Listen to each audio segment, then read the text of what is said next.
শুভ সন্ধ্যা বন্ধুরা। আজ হলো 27 জুলাই, 10 শ্রাবণ, রবিবার। আজকের সারাদিনের বিশেষ বিশেষ আন্তর্জাতিক খবরগুলো হলো: ইরানে দেশের বিরুদ্ধে যুদ্ধের ঘোষণা, সশস্ত্র বিদ্রোহ এবং দেশের বিরুদ্ধে যুদ্ধ চালানোর অভিযোগে সন্ত্রাসী সম্প্রদায় মুজাহিদিন ই খালক অর্গানাইজেশন MKO এর 2 সদস্যকে মৃত্যুদণ্ড দিয়েছে ইরান। ইরান বলছে, আমরা মোসাদের এজেন্ট শেষ করে নিঃশ্বাস নিব, তাই তারা ওদেরকে ধরে ধরে মৃত্যুদণ্ড দিচ্ছে। ইরানের বিচার বিভাগ জানিয়েছে যে ওই সন্ত্রাসীরা রাজধানী তেহরানের একটি গোপন বাড়িতে লঞ্চার এবং মর্টার তৈরি করছিল। তারা বেসামরিক নাগরিক, বাড়িঘর, সরকারি সেবা ভবন, প্রশাসনিক কেন্দ্র, শিক্ষা প্রতিষ্ঠানে ক্ষেপণাস্ত্র দিয়ে হামলা চালাতো, তাই তাদেরকে মৃত্যুদণ্ড দণ্ডিত করা হয়েছে। আমেরিকা ইসরায়েল যেটা চাচ্ছে সেটা হতে যাচ্ছে ইরানে। আমেরিকা এবং ইসরায়েলের উদ্দেশ্য হলো ইরানের ভিতরে গরুয়া বিবাদ লাগিয়ে ইরানের বর্তমান সরকার বদলি করা। তাই এখন ইরানের ভিতরে শুরু হয়ে গেছে গৃহযুদ্ধ। আজকে একটি সন্ত্রাসী গোষ্ঠী একটি কোর্টের সামনে নাগরিকদের উপর হামলা চালায়, যার ফলে 8 জন মারা যান এবং কবুতরের মতো একটি বাচ্চাও নিহত হয়েছে বলে জানা গিয়েছে। দক্ষিণ লেবাননে হামলায় হিজবুল্লাহর কমান্ডার সহ 3 জন নিহত হওয়ার দাবি ইসরায়েলের। আজকে লেবাননে ইসরায়েলি হামলায় 3 জন নিহত হয়েছেন। দক্ষিণ লেবাননের টায়ার জেলার দাবাল শহরে ইসরায়েলি হামলায় আরও 2 জন নিহত হয়েছেন বলে জানা গিয়েছে। ইসরায়েল দাবি করেছে যে তারা ইরান সমর্থিত হিজবুল্লাহর একজন কর্মকর্তাকে হত্যা করেছে এবং আজকে ভোরে একটি বিমান বাহিনীর বিমান দক্ষিণ লেবাননে আক্রমণ করে এবং হিজবুল্লাহর বিনতে জেবিল সেক্টরের কমান্ডার হিসাবে দায়িত্ব পালনকারী আল আব্দুল কাদির ইসমাইলকে হত্যা করা হয়েছে বলে দাবি ইসরায়েলের।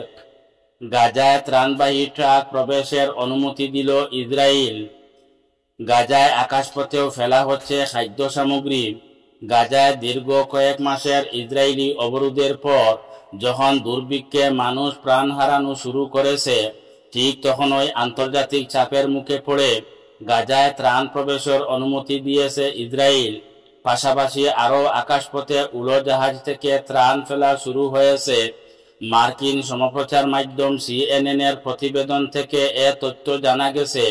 এদিকে ইসরায়েল জানিয়েছে তারা গতকাল শনিবার থেকে গাজায় আকাশপথে ত্রাণ ফেলা শুরু করেছে এবং মানবিক সংকট দূর করতে আরও কয়েকটি পদক্ষেপ নিচ্ছে। ইসরায়েলি সেনাবাহিনী বলেছে জাতিসংঘের ত্রাণ বহনের নিরাপদ চলাচলের জন্য মানবিক করিডোর চালু করা হবে এবং ঘনবসতিপূর্ণ এলাকায় মানবিক বিরতি কার্যকর করা হবে। আলাদাভাবে ত্রাণ প্রবেশের করিডোর তৈরি করার কারণ হলো কোনো রাস্তা দিয়ে যাতে হামাসের কাছে অস্ত্র না পৌঁছে, তাই তারা গাজায় বাকি সব রাস্তা বন্ধ করে নিজের মতো করে রাস্তা বানাচ্ছে।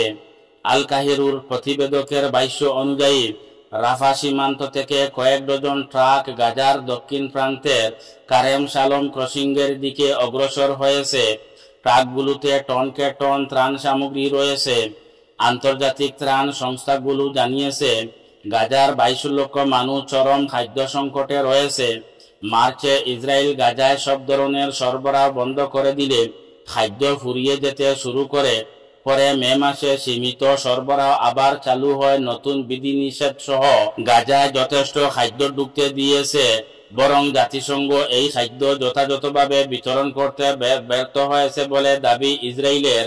অন্যদিকে জাতিসংঘ বলছে ইসরায়েলি বিধিনিষেধের মধ্যেই তারা যতটা সম্ভব দক্ষতার সঙ্গে কাজ করছে। অপরদিকে আকাশপথে ত্রাণ সরবরাহের বিষয়ে ইসরায়েলি সেনাবাহিনী জানিয়েছে এই ত্রাণ ফেলা হবে আন্তর্জাতিক ত্রাণ সংস্থাগুলোর সঙ্গে মিলিয়ে। এতে থাকবে 8 ব্যাগ সহায়তা, যার মধ্যে আটা, চিনি ও 3 জাত খাবার রয়েছে। উত্তর গাজায় ত্রাণ পড়েছে বলেও নিশ্চিত করেছে ফিলিস্তিনি সূত্রগুলো।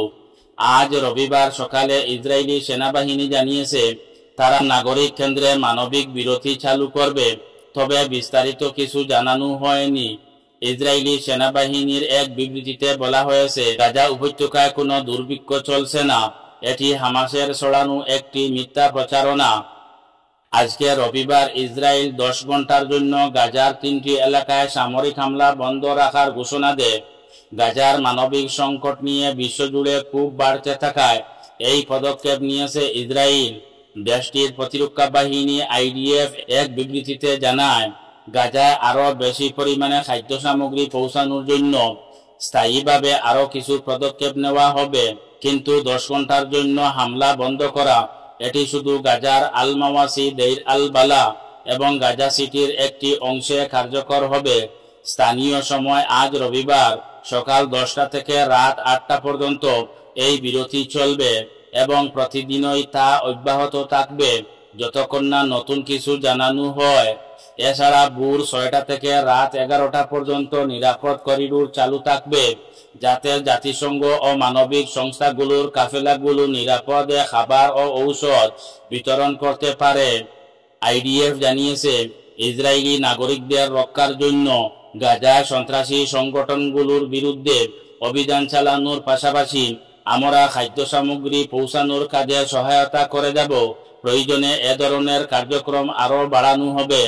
বিবৃতিতে আরও বলা হয়েছে, গাজার জনগণের মধ্যে খাদ্য বিতরণের দায়িত্ব জাতিসংঘ ও আন্তর্জাতিক সংস্থাগুলো, তাই তারা যেন এই বিতরণ কার্যক্রম আরও কার্যকর করে এবং নিশ্চিত করে যে সহায়তা হামাসের হাতে না পৌঁছায়।